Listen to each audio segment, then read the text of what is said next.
Hi hello வணக்கம் மக்களே, இது உங்கள் ஆண்டனி சேனல். இப்போ ஒரு விஷயம் உங்கள்கிட்ட காமிக்கிறதுக்காக தான் இந்த வீடியோ.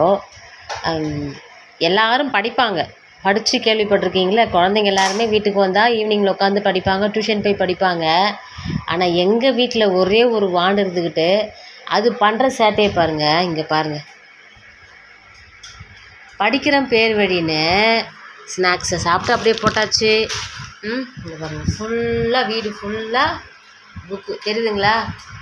ஒரு சப்ஜெக்டை எடுத்து படித்தோமா எடுத்து வச்சோமான்னு இல்லை, மொத்த புக்கையும் பேக்கில் உள்ள மொத்த புக்கையும் எடுத்து வெளில கிடச்சியாச்சு.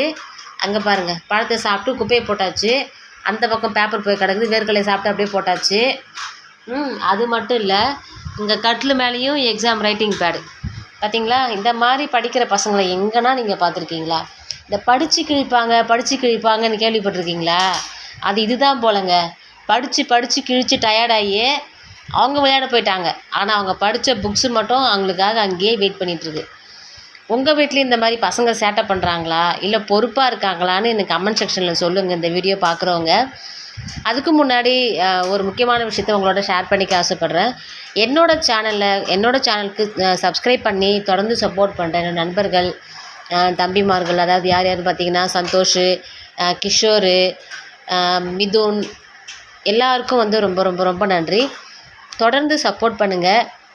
உங்களுடைய சப்போர்ட் இல்லைன்னா இந்த ஆண்டனி சேனல் வந்து இந்த அளவுக்கு வளர்ந்துருக்குறது பெரிய விஷயம் இல்லை. அதனால் ரொம்ப ரொம்ப நன்றி நீங்கள் சப்போர்ட் பண்ணதுக்கு. மேலும் தொடர்ந்து சப்போர்ட் பண்ண சொல்லி கேட்டுக்கிறேன். இந்த வீடியோ பிடிச்சிருந்தா மறக்காமல் வழக்கம் போல் லைக் பண்ணிவிடுங்க, கமெண்ட் பண்ணுங்கள். உங்கள் வீட்லேயும் இந்த மாதிரி வாலில்லா சேட்டை பிடிச்ச பிள்ளைங்க இருக்காங்களான்னு சொல்லுங்கள். இங்கே பாருங்கள், கண்ணு கெட்டின தூரம் வரைக்கும் அந்த மேடம்மை காணோம். அது மட்டும் இல்லை, இங்கே பாருங்கள், சேர் மேலேயும் புக்கு, மொத்த இடமும் எங்கள் வீடு ஃபுல்லாக புக்கு தாங்க. எங்கே பார்த்தாலும் புக்கு தான் இருக்குது. ஐயோ, என்ன பண்ணுறது.